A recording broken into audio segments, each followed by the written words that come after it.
Suatu hari, Raja Harun al-Rasyid yang dikenal bijaksana memanggil Abu Nawas ke istana. Raja telah mendengar kabar dari beberapa penduduk bahwa badai pasir besar akan melanda kerajaan dan ia merasa cemas. Sebagai raja, ia harus melindungi rakyatnya. Namun ia juga tahu bahwa alam kadang sulit dikendalikan. Setelah memikirkan segala cara untuk mengatasi masalah tersebut, Raja masih belum menemukan solusi yang tepat. Lalu ia mengundang Abu Nawas, orang yang dikenal karena kecerdikannya dan kemampuannya memecahkan masalah-masalah pelik. Setibanya di istana, Abu Nawas memberikan salam kepada Raja dan segera duduk di depan tahta Raja. "Abu Nawas," kata Raja Harun al-Rasyid, "aku telah mendengar kabar bahwa badai pasir besar akan melanda kerajaan kita dalam waktu dekat. Aku khawatir rakyatku akan menderita. Bagaimana caranya kita bisa mengatasi bencana ini? Aku ingin mendengar pendapatmu." Abu Nawas tersenyum, menundukkan kepala sejenak, dan kemudian berkata, "Yang mulia, alam adalah kekuatan yang sangat besar. Tidak seorang pun, bahkan seorang raja sekalipun, dapat mengendalikan kekuatan alam sepenuhnya. Namun, saya yakin kita masih bisa berbuat sesuatu." Raja mengangguk, memberi isyarat agar Abu Nawas melanjutkan. "Katakanlah, apa yang kau pikirkan, Abu Nawas? Apa yang bisa kita lakukan untuk melindungi kerajaan?" Abu Nawas menatap Raja dengan mata tajam namun penuh pengertian.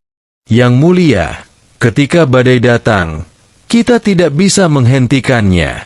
Namun, kita bisa mempersiapkan diri untuk menghadapi badai tersebut. Jika kita mencoba melawan kekuatan alam secara langsung, itu sama saja dengan melawan takdir. Tetapi jika kita bijak, kita bisa merangkul badai dan menggunakan kekuatannya untuk kebaikan kita." Raja sedikit bingung dengan kata-kata Abu Nawas. "Apa maksudmu dengan merangkul badai? Bagaimana mungkin badai bisa menjadi sesuatu yang baik?" Abu Nawas tersenyum lagi dan berkata, "Yang mulia, jika badai pasir akan datang, itu berarti angin akan sangat kuat. Angin bisa menjadi bencana jika kita tidak siap, tetapi angin juga bisa menjadi kekuatan yang bisa kita manfaatkan. Bukankah selama ini kita selalu mengandalkan tenaga manusia dan hewan untuk menggerakkan kincir air dan penggilingan? Mengapa kita tidak menggunakan angin badai ini untuk menggantikan tenaga itu, setidaknya selama badai berlangsung?" Raja terkejut mendengar ide ini. "Menggunakan badai untuk bekerja? Bagaimana caranya?" Abu Nawas dengan tenang menjelaskan, "Kita bisa menyiapkan kincir-kincir angin besar di seluruh penjuru kota. Dengan memanfaatkan angin badai, kita bisa menggiling gandum, menimba air dari sumur-sumur dalam, dan melakukan pekerjaan lainnya. Dengan begitu, meskipun badai datang dan kita tidak bisa keluar rumah, pekerjaan di kota ini tetap berjalan. Rakyat tidak akan kehilangan waktu dan kekuatan badai yang tadinya kita takutkan justru menjadi sesuatu yang berguna." Raja Harun al-Rasyid mulai memahami ide cemerlang Abu Nawas. "Itu ide yang sangat luar biasa, Abu Nawas. Namun, bagaimana dengan rakyat yang tinggal di luar kota? Mereka yang tinggal di desa dan pedalaman. Bagaimana kita bisa melindungi mereka?" Abu Nawas berpikir sejenak dan menjawab, "Yang mulia, untuk mereka yang tinggal di desa, kita bisa mengirim utusan untuk memberi peringatan tentang badai yang akan datang. Mintalah mereka untuk memperkuat rumah-rumah mereka dan membuat perlindungan sementara dari bahan-bahan yang kuat. Kita juga bisa menyediakan tempat perlindungan di pusat desa, di mana mereka bisa berlindung selama badai berlangsung. Setelah badai berlalu, mereka bisa kembali ke rumah masing-masing dengan aman." Raja Harun al-Rasyid merasa puas dengan saran tersebut, namun masih ada satu pertanyaan yang mengganggunya. "Abu Nawas, meskipun ide-ide ini sangat baik, badai pasir tetap akan membawa banyak pasir ke kota. Itu akan membuat jalan-jalan tertutup pasir dan mungkin mengganggu kehidupan kita setelah badai berlalu. Apa yang bisa kita lakukan tentang hal itu?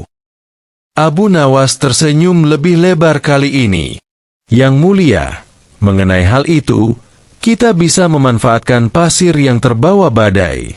Pasir adalah bahan bangunan yang sangat berguna. Kita bisa mengumpulkan pasir yang tertiup ke kota dan menggunakannya untuk memperbaiki jalan-jalan, membangun rumah baru, atau membuat tembok pertahanan yang lebih kuat di sekitar kerajaan. Dengan demikian, apa yang tampaknya seperti bencana sebenarnya bisa menjadi berkah. Raja Harun al-Rashid tertegun. Ide-ide Abu Nawas benar-benar brilian. Dia tidak hanya memberikan solusi untuk mengatasi badai, tetapi juga memikirkan cara untuk memanfaatkan kekuatan badai demi kebaikan kerajaan. Dengan kagum, Raja memuji kecerdasan Abu Nawas. Abu Nawas, kau memang orang yang paling cerdas di kerajaan ini. Aku tidak pernah memikirkan bahwa badai bisa menjadi sesuatu yang bermanfaat. Mulai hari ini, aku akan memerintahkan para pengrajin untuk membuat kincir angin dan menyiapkan tempat perlindungan di setiap desa. Dan jika badai pasir datang, kita akan siap. Abu Nawas tersenyum penuh kemenangan.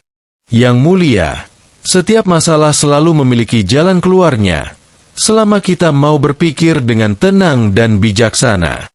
Badai pasir hanyalah salah satu dari banyak tantangan yang akan dihadapi kerajaan ini. Selama Yang Mulia tetap bijak dan berpikir jernih, saya yakin kita akan selalu menemukan cara untuk mengatasi segala kesulitan. Dan begitulah, atas saran cerdik Abu Nawas, kerajaan mempersiapkan diri menghadapi badai pasir. Ketika badai akhirnya datang, angin kencang menggerakkan kincir-kincir angin yang telah dipasang di seluruh kota, menggiling gandum dan menimba air dengan tenaga badai.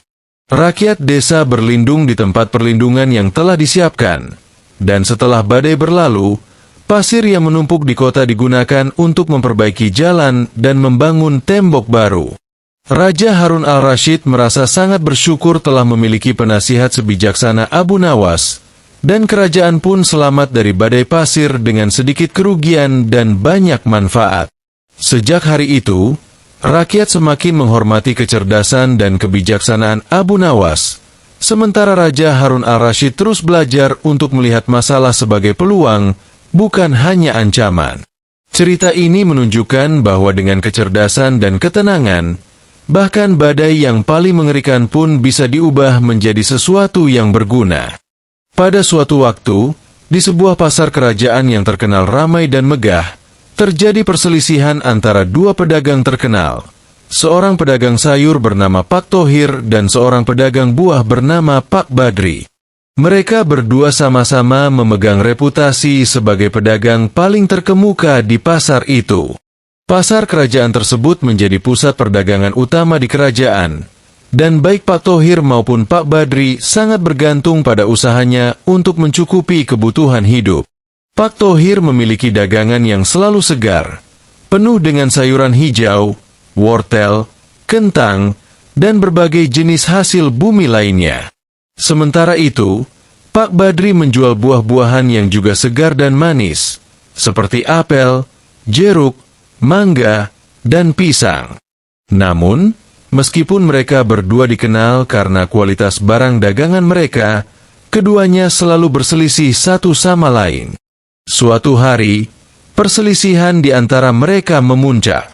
Persoalannya bermula saat Pak Badri menuduh Pak Thohir mengambil tempat yang lebih luas di pasar, sehingga lapaknya yang penuh dengan buah-buahan menjadi kurang terlihat oleh para pelanggan.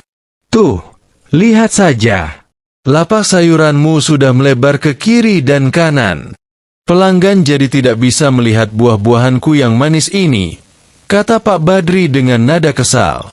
Pak Thohir, yang tidak mau kalah, membalas, "Ini semua salahmu. Kamu yang menghalangi jalan masuk lapakku dengan tumpukan buah yang tidak rapi itu. Pelanggan malah terganggu dan tidak bisa lewat."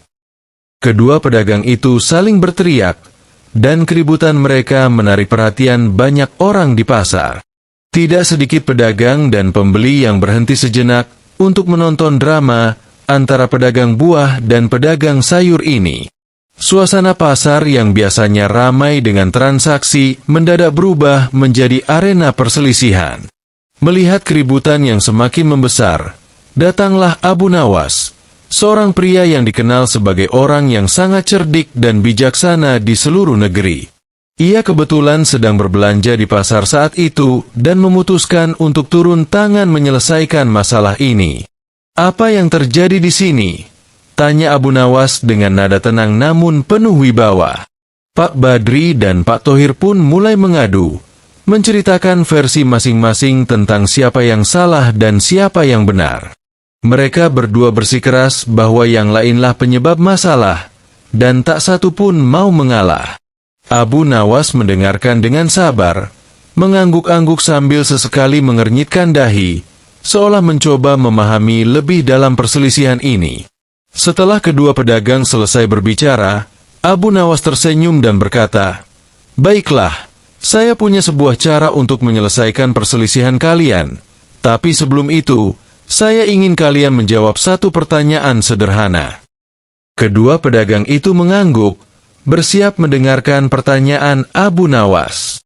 "Menurut kalian, mana yang lebih penting, sayuran atau buah-buahan?" tanya Abu Nawas. Pak Badri segera menjawab, "Tentu saja buah-buahan lebih penting. Buah-buahan itu manis, segar, dan kaya akan vitamin. Tanpa buah-buahan, orang-orang tidak akan memiliki gizi yang cukup." Pak Thohir cepat-cepat menyela, "Tidak benar. Sayuran jauh lebih penting.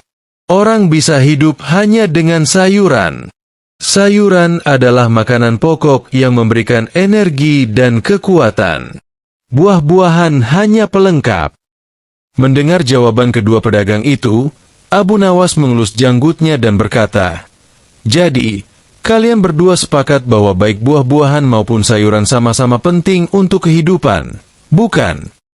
Keduanya terdiam sejenak, lalu mengangguk. Mereka menyadari bahwa masing-masing memiliki peran penting dalam menyediakan kebutuhan bagi masyarakat. "Bagus," lanjut Abu Nawas.